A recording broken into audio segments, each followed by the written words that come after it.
ഇപ്പോൾ നൽകാൻ കഴിയുന്ന ഏറ്റവും പ്രധാനപ്പെട്ട വിവരം യുപിയിൽ കൂടുതൽ കേന്ദ്രസേനയെ വിന്യസിച്ചിരിക്കുന്നു.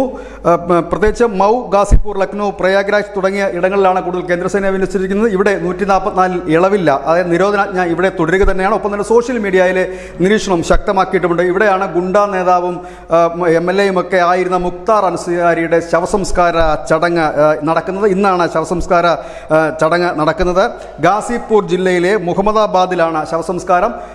ഈ മുക്താർ അൻസാരിയുടെ വീട്ടിൽ നിന്ന് 600 മീറ്റർ അകലെയാണ് ഈ ശവസംസ്കാര ചടങ്ങുകൾ നടക്കുന്ന പള്ളി ഉള്ളത്. അവിടെ ഈ ഇരുവശവും, റോഡിൻ്റെ ഇരുവശവും കേന്ദ്രസേനയെ വിന്യസിച്ചിട്ടുണ്ട്.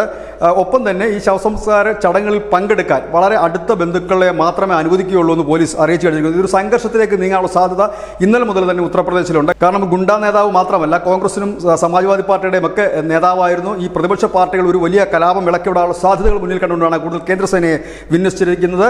ഇന്ന് രാവിലെ 10 മണിയോടുകൂടി ശവസംസ്കാര ചടങ്ങുകൾ ആരംഭിക്കുമെന്നാണ് ഇപ്പോൾ പുറത്തു വരുന്ന വിവരം. News desk, news India Malayalam.